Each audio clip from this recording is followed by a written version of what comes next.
Jesus Reigns, യേശു വാഴുന്നു ശുശ്രൂഷകളിലേക്ക് നിങ്ങൾക്ക് സ്വാഗതം.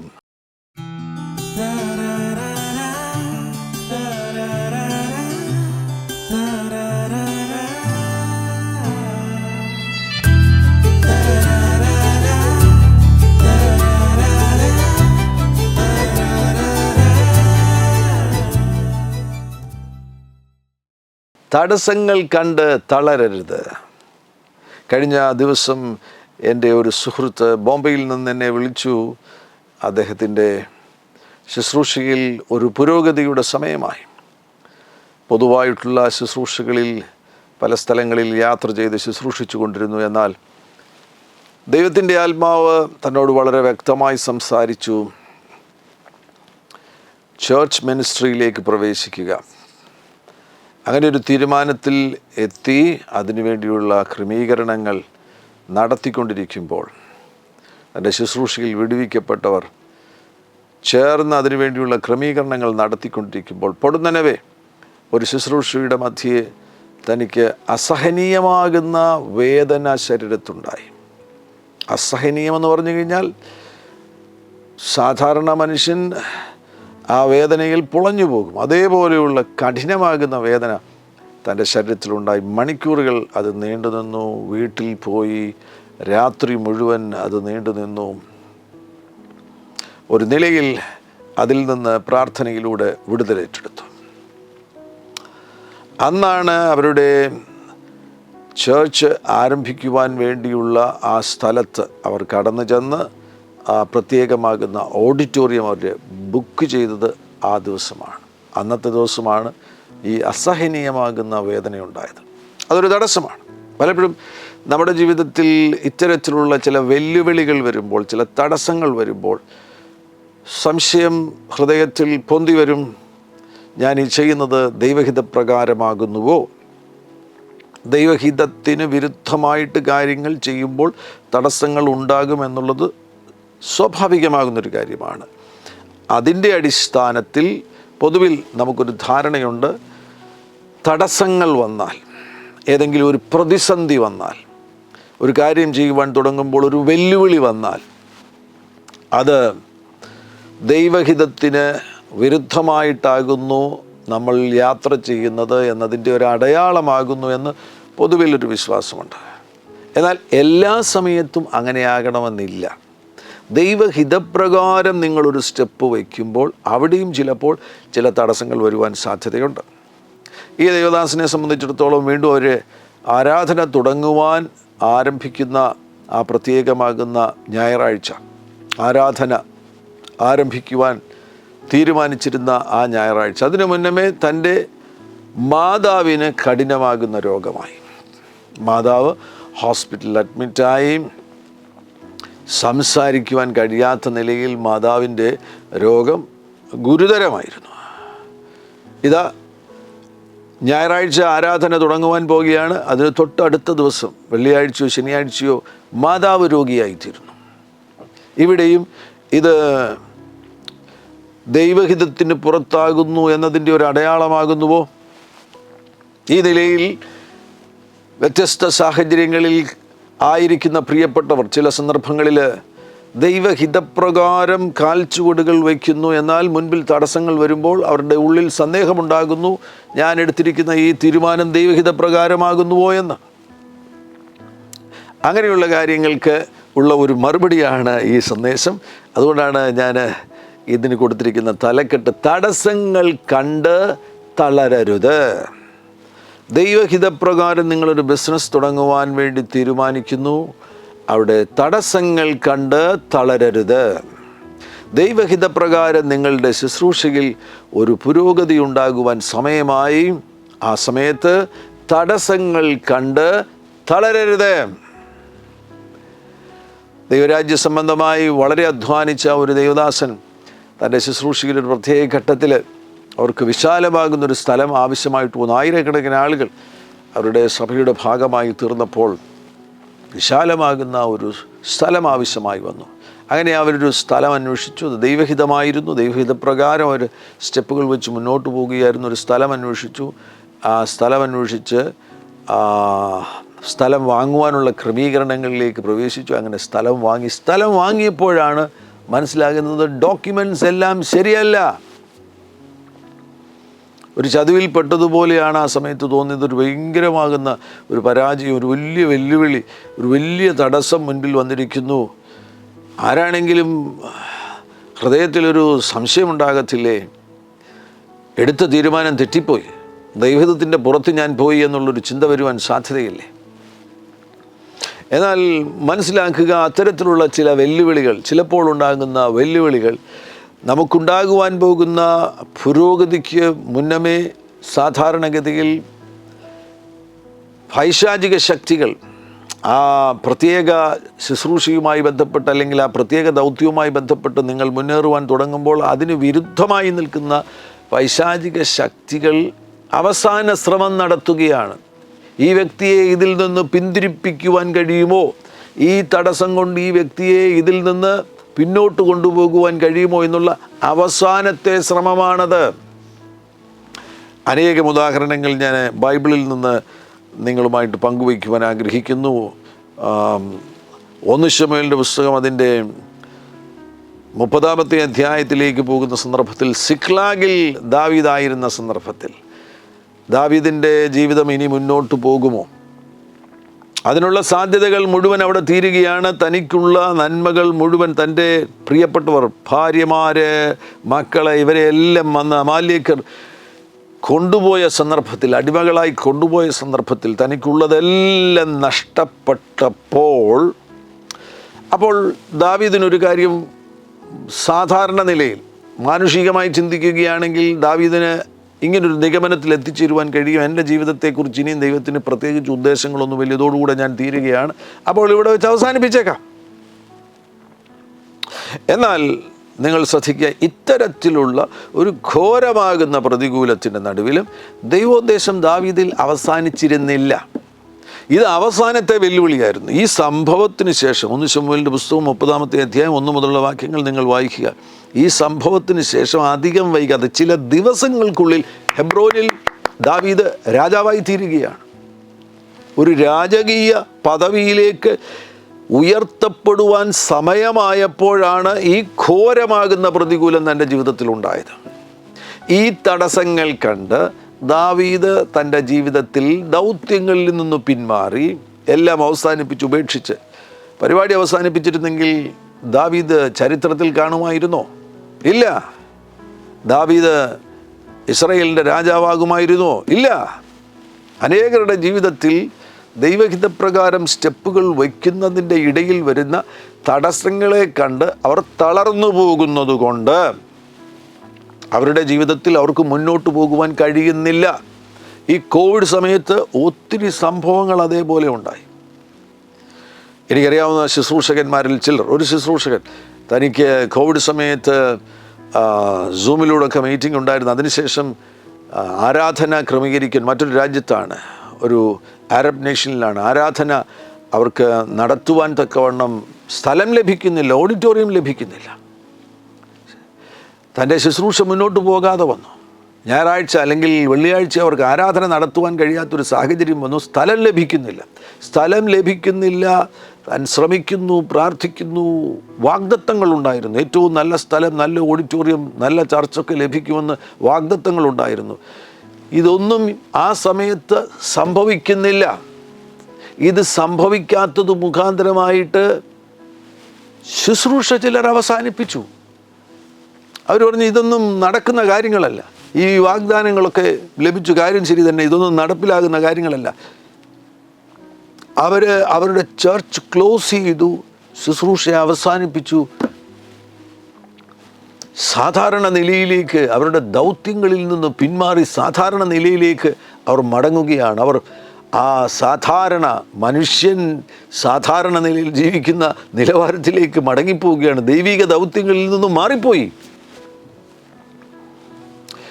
വളരെ വളരെ ശ്രദ്ധിക്കുക. ഒരു തടസ്സം മുൻപിൽ വെളിപ്പെടുന്നു എന്നതുകൊണ്ട് തളരരുത്. ദൈവഹിതപ്രകാരമാണോ നിങ്ങൾ ഇറങ്ങിത്തിരിച്ചത്? ദൈവഹിതപ്രകാരമാണ് നിങ്ങൾ ഇറങ്ങിത്തിരിച്ചത് എങ്കിൽ, ദൈവം പറഞ്ഞിട്ടാണ് നിങ്ങൾ ഇറങ്ങിത്തിരിച്ചത് എങ്കിൽ, ഒരു തടസ്സം വന്നു എന്നതുകൊണ്ട് തളരരുത്. ഏറ്റവും നല്ല ഉദാഹരണം അപ്പോസ്തല പ്രവൃത്തിയിൽ നിന്ന് തന്നെ പറയുകയാണ് നല്ലത്. 16-ാമത്തെ അധ്യായത്തിൽ നമുക്ക് കാണാൻ കഴിയുന്നുണ്ട്. അപ്പോസ്തല പ്രവൃത്തി 16-ാമത്തെ അധ്യായത്തിൽ ആസിയയിൽ ദൈവവചനം പ്രസംഗിച്ചു കൊണ്ടിരുന്ന പൗലോസിനോടും തൻ്റെ സംഘത്തോടും ദൈവത്തിൻ്റെ ആത്മാവ് പറയുകയാണ്, ആസിയയിൽ വചനം പ്രസംഗിക്കരുത്. അപ്പോസ്തല പ്രവൃത്തി 16-ാമത്തെ അധ്യായം 6 മുതലുള്ള വാക്യങ്ങളിൽ കാണാൻ കഴിയുന്നു. അവർ ആസിയയിൽ വചനം പ്രസംഗിക്കരുതെന്ന് പരിശുദ്ധാത്മാവ് വിലക്കുകയാൽ ഫ്രുഗിയയിലും ഗലാത്യ ദേശത്തിലും കൂടി സഞ്ചരിച്ചു. മൂസയിലെത്തി ബുദ്ധുന്യയ്ക്ക് പോകുവാൻ വേണ്ടി ശ്രമിച്ചു. യേശുവിൻ്റെ ആത്മാവ് അവരെ സമ്മതിച്ചില്ല. ആവർത്തിച്ച് പരിശുദ്ധാത്മാവ് പറയുകയാണ്, നിങ്ങൾ ആസിയയിൽ വചനം പ്രസംഗിക്കേണ്ട, നിങ്ങൾ ആസിയയിൽ വചനം പ്രസംഗിക്കേണ്ട. അങ്ങനെയാണ് ത്രോവാസിലെത്തിയത്. ത്രോവാസിലെത്തിയപ്പോൾ 9-ാം വാക്യത്തിൽ, അവിടെ വെച്ച് പൗലോസ് രാത്രിയിൽ മക്കദോന്യക്കാരനായ ഒരു പുരുഷൻ അരികെ നിന്ന്, നീ മക്കദോന്യയ്ക്ക് കടന്നു വന്ന് ഞങ്ങളെ സഹായിക്കുക എന്ന് തന്നോട് അപേക്ഷിക്കുന്നതായി ഒരു ദർശനം കണ്ടു. ഈ ദർശനം കണ്ടിട്ട് അപ്പോൾ വളരെ വ്യക്തമായിട്ട് ആസിയയിൽ വചനം പ്രസംഗിക്കരുത് എന്ന് പൗലോസിനോട് പറഞ്ഞു. ദൈവമല്ലേ സംസാരിച്ചത്? അതെ.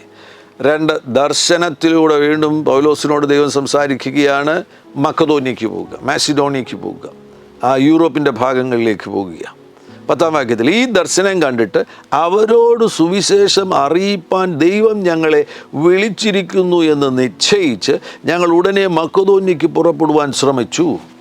അങ്ങനെയാണ് ഒരു കപ്പൽ കയറി മക്കദോന്യയിൽ എത്തിച്ചേരുന്നത്. മക്കദോന്യയിൽ എത്തിച്ചേർന്ന് കഴിഞ്ഞപ്പോൾ ഫിലിപ്പിയ പട്ടണത്തിലെത്തി അവരവിടെ ദൗത്യങ്ങളിലേക്ക് പ്രവേശിക്കുവാൻ വേണ്ടി ശ്രമിച്ചു കഴിഞ്ഞപ്പോൾ പ്രതികൂലം വന്നു.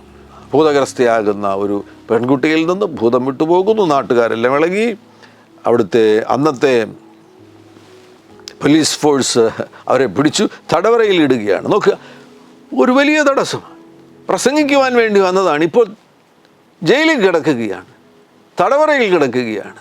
ദൈവം അയച്ചിട്ട് പുറപ്പെട്ടതാണ്. ഇവിടെ സാധാരണഗതിയിൽ ഏത് പാസ്റ്ററാണെങ്കിലും അദ്ദേഹത്തിൻ്റെ ഹൃദയത്തിൽ ഒരു സന്ദേഹം ഉണ്ടാകും, ഞാൻ ദൈവഹിതത്തിൻ്റെ പുറത്തു പോയിരിക്കുകയാണ്, ഈ തടസ്സം വന്നിരിക്കുന്നു, ജയിലിൽ കിടക്കുന്നു, അടി കിട്ടിയിരിക്കുന്നു, ശരീരം മുഴുവൻ മുറിയപ്പെട്ടിരിക്കുന്നത്, ദൈവം അയച്ചാൽ ഇങ്ങനെ സംഭവിക്കുമോ? പരിശുദ്ധാത്മാവ് എന്നെ അയക്കുകയാണെങ്കിൽ തടവറയിൽ അടി കിട്ടുന്ന ഈ നിലയിൽ ഞാൻ എത്തിച്ചേരുമോ?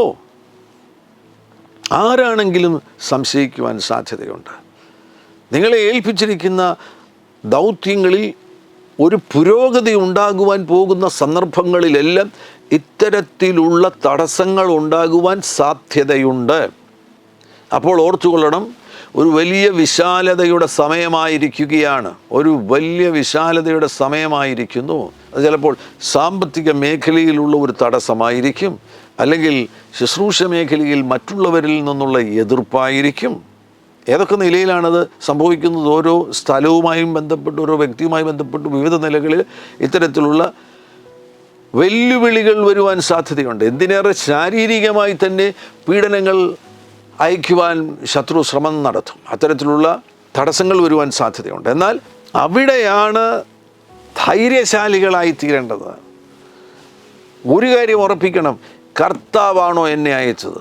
വിശകലനം ചെയ്ത് നോക്കുക, ഇരിക്കുക, പ്രാർത്ഥിക്കുക. അപ്പോൾ മനസ്സിലാകും. ആസിയയിൽ വചനം പ്രസംഗിക്കരുതെന്ന് ഒന്ന് പറഞ്ഞു, പിന്നെയും പരിശുദ്ധാത്മാവ് ആസിയയിൽ വചനം പ്രസംഗിക്കരുതെന്ന് പറഞ്ഞു. പിന്നെ ഞാൻ ത്രോവാസിലായിരിക്കുമ്പോൾ ഞാൻ ദർശനം കണ്ടു. നോക്കി, ഈ കാര്യങ്ങളെല്ലാം വളരെ വ്യക്തമായിട്ട് led by the spirit of God, holy സ്പിരിറ്റിനാൽ നയിക്കപ്പെടുന്നതല്ലേ ഇവിടെ കാണാൻ കഴിയുന്നത്. അതേപോലെ നിങ്ങൾ വിശകലനം ചെയ്ത് നോക്കുക.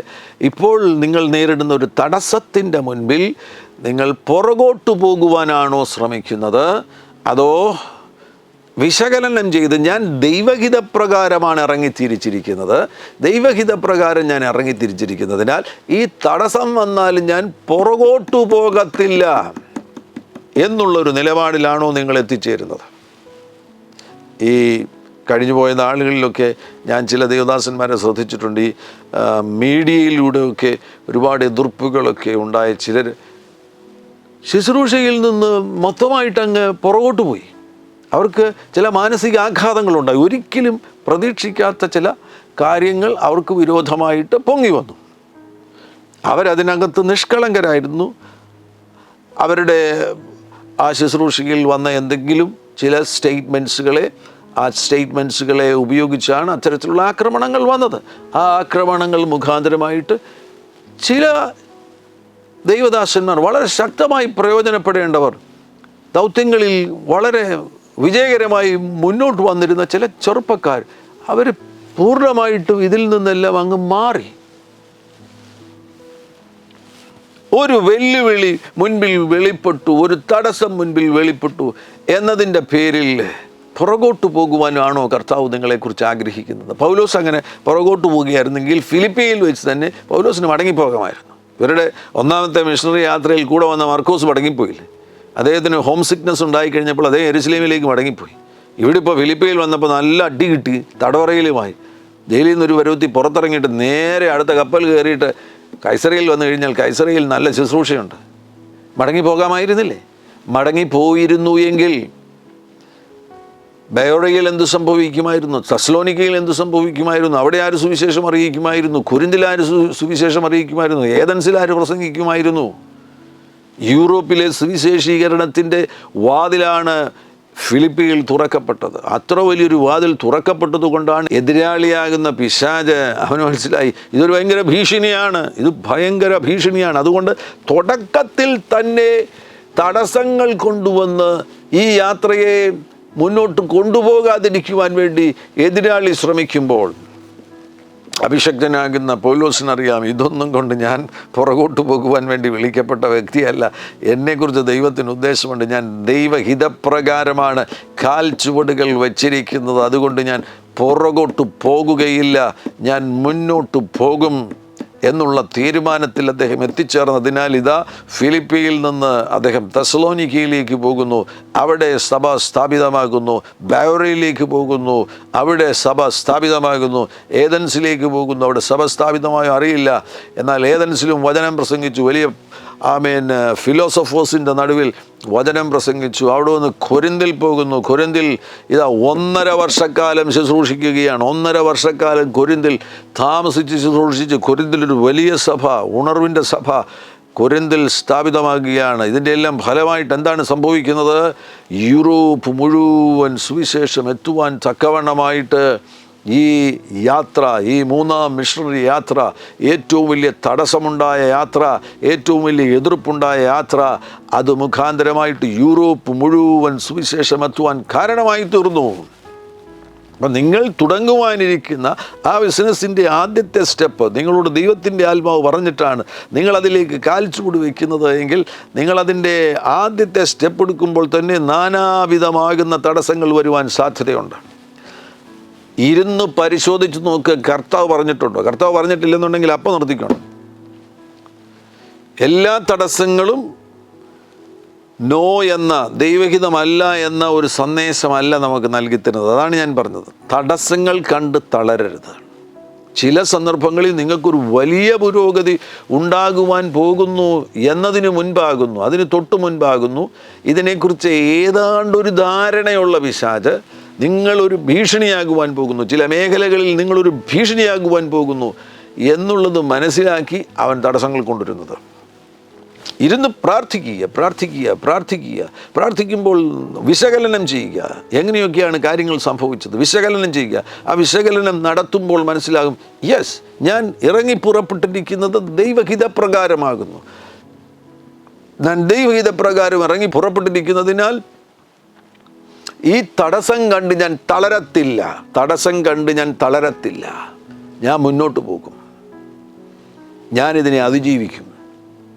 എനിക്ക് വേണ്ടി ദൈവം വെച്ചിരിക്കുന്ന ഡെസ്റ്റിനിയിൽ ഞാൻ എത്തിച്ചേരുവാൻ പോകുകയാണ്. ഈ പത്മോസ് ദ്വീപിലായിരിക്കുന്ന യോഹന്നാൻ സാധാരണഗതിയിൽ ആരെങ്കിലും ആണെന്നുണ്ടെങ്കിൽ തളർന്നു പോകത്തില്ലേ?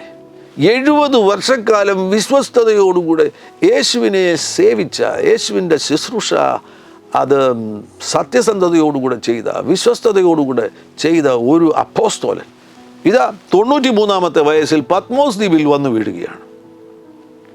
70 അല്ല 73, 20-ാം വയസ്സിലായിരിക്കാം യോഹന്നാൻ യേശുവിനെ അനുഗമിച്ചു തുടങ്ങിയത്. അപ്പോൾ ഏകദേശം 73 വർഷമായിട്ട് യേശുവിനെ വിശ്വസ്തയോടുകൂടെ അനുഗമിച്ച ഒരു അപ്പോസ്തോലൻ ഇതാ പത്മോസ് ദ്വീപിൽ വരുന്നു.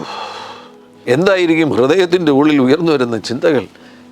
യോഹന്നാനെ സംബന്ധിച്ചിടത്തോളം പത്മോസ് ദ്വീപിൽ യോഹന്നാനായിരിക്കുമ്പോൾ യോഹന്നാൻ യാതൊരു വിധമാകുന്ന നിഷേധാർത്ഥകമാകുന്ന ചിന്തകളുമില്ല. ഒരല്പം പോലും തനിക്ക് ഇത് തൻ്റെ ജീവിതത്തിൽ ദൈവഹിതത്തിന് പുറത്തു പോയി എന്നുള്ളൊരു ചിന്തയേ ഇല്ല. അങ്ങനൊരു കാര്യമേ ഇല്ല. കറക്റ്റ് ദൈവത്തിൻ്റെ ഹിതത്തിലാണ് താൻ ആയിരിക്കുന്നതെന്ന് യോഹന്നാന് നല്ല ബോധ്യമുണ്ട്. അപ്പോൾ ഈ തടസ്സം വന്നിരിക്കുമ്പോൾ, ഒരു ഏകാന്തത വന്നിരിക്കുമ്പോൾ, ഒരു ഒറ്റപ്പെടൽ വന്നിരിക്കുമ്പോൾ യോഹന്നാൻ അറിയാം ഒരു വലിയ കാര്യം സംഭവിക്കാൻ പോകും. അങ്ങനെ തന്നെ സംഭവിച്ചു. യോഹന്നാനോട് കർത്താവ് പറയുന്നത്, ഇവിടെ കയറി വരിക, മേലാൽ സംഭവിപ്പാനുള്ളത് ഞാൻ നിനക്ക് കാണിച്ചു തരാം. ഓ ഹല്ലേലൂയ, പ്രൈസ് ദി ലോർഡ്. സ്വർഗത്തിൻ്റെ വാതിൽ തുറക്കാൻ സമയമാകുന്നതിന് മുന്നമേയാണ് വലിയൊരു തടസ്സമുണ്ടാകുന്നത്.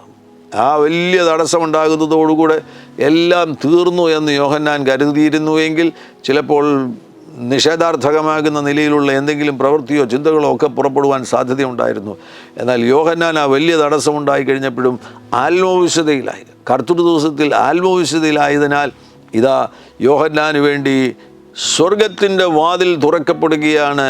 സ്വർഗത്തിൽ നിന്ന് കർത്താവിൻ്റെ ശബ്ദം മുഴങ്ങുന്നു, ഇവിടെ കയറി വരിക, മേലാൽ സംഭവിപ്പാനുള്ളത് ഞാൻ നിനക്ക് കാണിച്ചു തരാം. വാ, 10-ാമത്തെ അധ്യായത്തിലേക്ക് പോകുമ്പോൾ തൻ്റെ കൂടെ വന്നിരിക്കുന്ന ദൂതൻ യോഹന്നാനോട് പറയുന്നത്, നീ ഇനിയും അനേകം വംശങ്ങളെയും ജാതികളെയും ഭാഷകളെയും രാജാക്കന്മാരെയും കുറിച്ച് പ്രവചിക്കേണ്ടി വരും.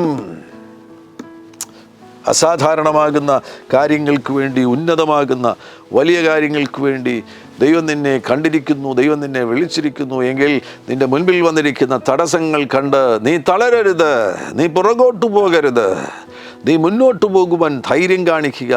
ആ പ്രതിസന്ധികളെ ജയിക്കുവാൻ വേണ്ടി ദൈവസന്നിധിയിൽ പ്രാർത്ഥിക്കുക. കർത്താവ് നൽകിയിരിക്കുന്ന അധികാരം നീ യേശുവിൻ നാമത്തിൽ ഉപയോഗിക്കുക. ആ വെല്ലുവിളികളെ നിനക്ക് കീഴ്പ്പെടുത്തുവാൻ കഴിയും. വെല്ലുവിളികളെ കീഴ്പ്പെടുത്തുക മാത്രമല്ല, അതിനപ്പുറത്തായിട്ട് ഇതുവരെ കയറിയിട്ടില്ലാത്തൊരു ഉയർന്ന നിലവാരത്തിലേക്ക് കയറിപ്പോകുവാൻ കഴിയും.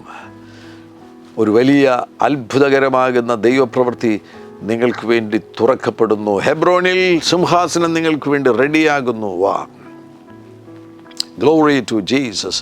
യൂറോപ്പിലെ സുവിശേഷീകരണം നിങ്ങളിലൂടെ സംഭവിക്കുവാൻ പോകുന്നു. ഹല്ലേലൂയ. നിങ്ങളുടെ പടക് നിറയുന്ന നിലയിൽ ഒരു മീൻപിടുത്തം നടക്കുവാൻ പോകുകയാണ്. ഹല്ലേലൂയ. അതിനു മുന്നമേയാണ് ഈ തടസ്സം വന്നിരിക്കുന്നത്. തളരരുത്, തളരരുത്. ദൗത്യങ്ങൾക്ക് വിളിയുള്ള വ്യക്തിയാണെങ്കിൽ തളരരുത്, തളരരുത്, തളരരുത്, തളരരുത്. നിങ്ങൾ ഇപ്പോൾ വന്നിരിക്കുന്ന ആ വെല്ലുവിളികളെ കീഴ്പ്പെടുത്തുക, കീഴ്പ്പെടുത്തുക. ദൈവം നൽകിയിരിക്കുന്ന അധികാരം ഉപയോഗിക്കുക. ആ തടസ്സങ്ങളോട് കൽപ്പിക്കുക, പോയി കടലിൽ വീഴുക എന്ന് കൽപ്പിക്കുക.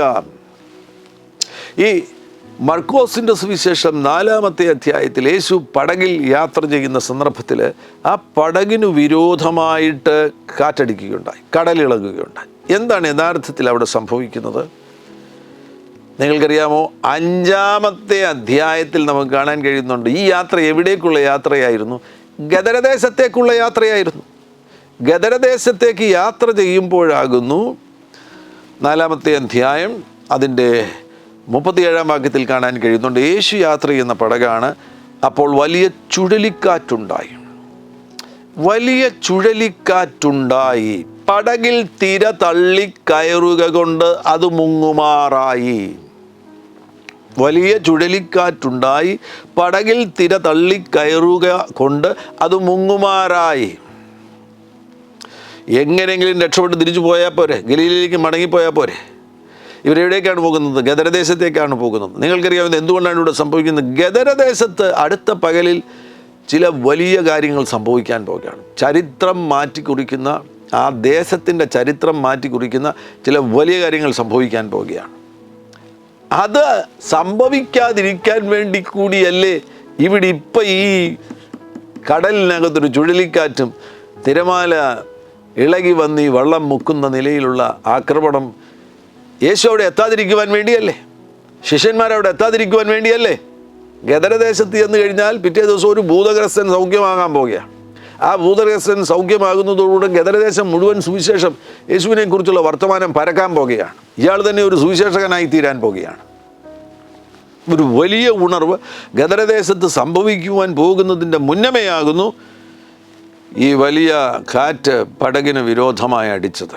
അപ്പോൾ ഇത്രയും വലിയ കാറ്റടിച്ച് കഴിയുമ്പോൾ സ്വാഭാവികമായിട്ടും ഇനി അങ്ങോട്ട് പോകണ്ട, തിരിച്ചങ്ങ് പോയേക്കാം എന്നുള്ള ഒരു നിലപാടിൽ എത്തിയിരുന്നു എങ്കിൽ 5-ാമത്തെ അധ്യായത്തിലെ ശുശ്രൂഷ സംഭവിക്കുമോ?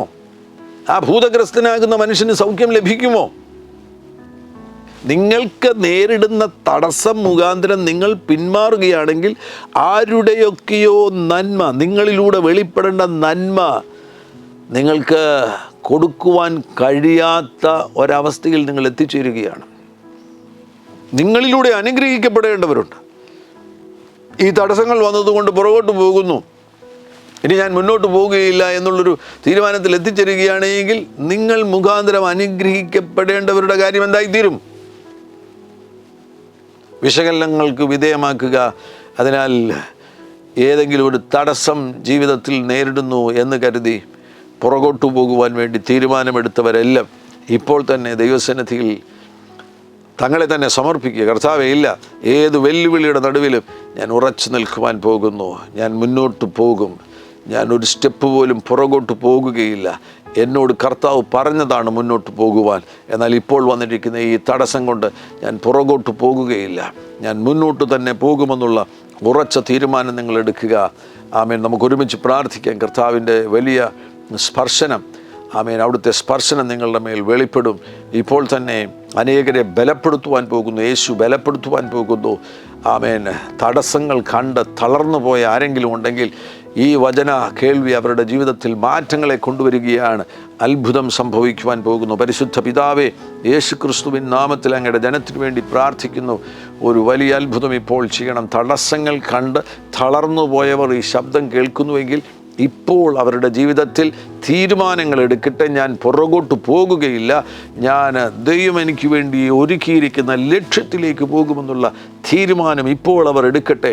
യേശു ക്രിസ്തുവിന് അധികാരമുള്ള നാമത്തിൽ, യേശുവിന് അധികാരമുള്ള നാമത്തിൽ ഈ പ്രിയപ്പെട്ടവർക്ക് വിരോധമായി ഉയർന്നു നിൽക്കുന്ന വെല്ലുവിളികളെ ഞാൻ ശാസിക്കുകയാണ്. യേശുവിൻ നാമത്തിൽ ആ വെല്ലുവിളികളെ അതിജീവിക്കുവാൻ വേണ്ടിയുള്ള കരുത്തിപ്പോൾ ഈ പ്രിയപ്പെട്ടവരുടെ മേൽ വ്യാപരിക്കട്ടെ. അതിനുള്ള വചന വെളിപ്പാടുകൾ ഇപ്പോൾ ഈ പ്രിയപ്പെട്ടവർക്ക് ലഭിക്കട്ടെ എന്ന് ഞാൻ പ്രാർത്ഥിക്കുന്നു. പ്രത്യേകിച്ച് ദൈവിക ശുശ്രൂഷയിൽ വെളിയുള്ളവർ അവരുടെ ശുശ്രൂഷയ്ക്ക് മുൻപിൽ വന്നിരിക്കുന്ന തടസ്സങ്ങളെ കണ്ട് തളരരുത്. യേശുവിൻ നാമത്തിൽ ആ തളർച്ചകളെ ഞാൻ ശാസിക്കുകയാണ്. മഹാത്ഭുതങ്ങൾ അങ്ങ് ചെയ്യുന്നതിനായി സ്തോത്രം ചെയ്യുന്നു. രോഗികൾക്ക് വേണ്ടി പ്രാർത്ഥിക്കുന്നു. യേശുവിൻ നാമത്തിൽ രോഗികൾ ഇപ്പോൾ സൗഖ്യമാകട്ടെ. കഠിനമാകുന്ന ഉദരവേദന അനുഭവിക്കുന്ന ആരോ ഒരു വ്യക്തിയെ പരിശുദ്ധാത്മാവ് ഇപ്പോൾ തൊടുന്നു. യേശുവിൻ നാമത്തിൽ സൗഖ്യം സ്വീകരിക്കുക. വീണ്ടും വേദനയുള്ള മറ്റൊരു വ്യക്തി, സോമൻ എന്ന ഒരു പേരിൻ്റെ അതരത്തിൽ വരുന്നു. സോമൻ, ആമേൻ, ശരീരത്തിൽ വേദന, വല്ലാത്ത വേദന അനുഭവിച്ചുകൊണ്ട് ഇപ്പോൾ ആയിരിക്കുന്നു. യേശു ഇപ്പോൾ തൊടുന്നു. യേശുവിൻ നാമത്തിൽ സൗഖ്യം പ്രാപിക്കുക. പ്രാർത്ഥിക്കുക. ശാരീരിക രോഗങ്ങൾ വിട്ടുപോകട്ടെ. ആസ്മാരോഗം യേശുവിൻ നാമത്തിൽ ആസ്മാരോഗികൾ ഇപ്പോൾ ചേർന്ന് പ്രാർത്ഥിച്ചു. ആസ്മാരോഗം വിട്ടുപോകട്ടെ. യേശുവിൻ നാമത്തിൽ ആസ്മാരോഗം വിട്ടുപോകട്ടെ. മഹാത്ഭുതങ്ങൾ അങ്ങ് ചെയ്യുന്നതിനായി സ്തോത്രം ചെയ്യുന്നു. Yes Lord Jesus, hallelujah. വലിയ അത്ഭുത വഴികളെ തുറക്കുന്നതിനായി സ്തോത്രം ചെയ്യുന്നു. അങ്ങയുടെ ജനത്തെ അനുഗ്രഹിക്കുകയാണ്. സാമ്പത്തിക മേഖലയിൽ തകർച്ച അനുഭവിക്കുന്നവർ, ബിസിനസ് മേഖലയിൽ തകർച്ച അനുഭവിക്കുന്നവർ ഇപ്പോൾ ഉദ്ധാരണങ്ങൾ പ്രാപിക്കട്ടെ. ഇപ്പോൾ വഴികൾ തുറക്കപ്പെടട്ടെ. വലിയ അത്ഭുത വഴികൾ തുറക്കപ്പെടട്ടെ. അങ്ങയുടെ ആശീർവാദങ്ങളെ പുറപ്പെടുവിക്കുന്നു. അങ്ങയുടെ ജനത്തെ ബ്ലസ് ചെയ്യുന്നു. യേശു ക്രിസ്തുവിൻ നാമത്തിൽ തന്നെ. ആമേൻ. ഹല്ലേലൂയ. Glory to Jesus. ഹല്ലേലൂയ. തീർച്ചയായിട്ടും നിങ്ങൾ ഈ സന്ദേശം മറ്റുള്ളവരുമായി പങ്കുവയ്ക്കണം. ഈ ചാനൽ സബ്സ്ക്രൈബ് ചെയ്യുവാൻ മറന്നു പോകരുത്. യേശു നിങ്ങളുടെ കൂടെയിരിക്കും. God bless you. ആമേൻ.